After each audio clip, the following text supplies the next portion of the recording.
I've taught tens of thousands of traders around the world, and everyone is looking for the best trading strategy.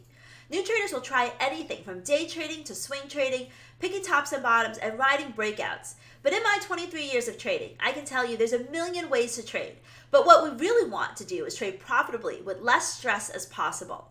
Hello everyone, I'm Kathy Lean with BK Forex. Growing up, we are often taught to question, doubt, second guess what we're being told. We're taught that it's too good to be true. It probably is. We learn to be skeptical and question what we see and hear. Don't trust anyone blindly. That is why so many traders come to the market looking for opportunities to pick tops and bottoms, because it's in our human nature to be skeptical. But in my 23 years of trading experience, the best way to trade, in my opinion, is to keep it simple and trade with the trend. There are many different ways to trade with the trend. You can short every drop below the 100 SMA on the 4-hour chart, as long as the pair is trading below the 200-day SMA, which denotes the longer-term trend. You can see 4 out of 5 winners on this dollar-yen chart using this very technique. Here's another example in your Aussie dollar, with far more winners than losers.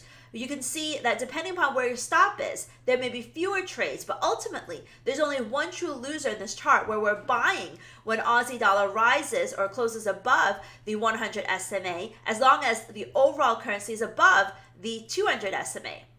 Many of you heard the old saying that the trend is your friend, and it took me a good 10 years to really appreciate that. Sure, money can be made picking tops and bottoms, but it's hard to see when exactly a currency pair will bottom, because it's usually falling for a very good reason. Tops and bottoms are only obvious in hindsight. If you prefer stress-free trading like me, trading with the trend is really the way to go. When the trend or momentum is on your side, the profits tend to be smoother, quicker, and more generous. I made 4,200 pips last year trading with the trend. And in the first week of January, I banked 130 pips trading ZIP, my trend following strategy, and another 164 pips this week. Here's an example of a trade I sent out to my members, and this one I actually publicly posted on Twitter with a timestamp. We all know that dollar-yen has been in a downtrend since November, when Fed Chair Powell suggested that rate hikes could slow.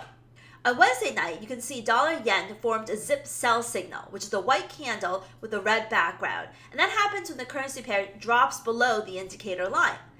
That Asia Open trade looked shallow, but it provided 50 pips of potential profit before breaking down in the European session. This was CPI day, so any smart trader would be out before the US number. Then the number was released. Dollar-yen was in a downtrend, and I posted a short trade to my members on Twitter because the data, the price action, was consistent with the overall trend, and it turned into a very big 120 pip move lower. When you trade with the trend, shallower retracements give you less opportunities to second-guess your trades. Quicker moves give you more opportunities to lock in profits, and more generous continuations allow you to milk the trade for bigger gains. Doesn't that sound so much better than loss after loss until you finally pick the actual top or bottom?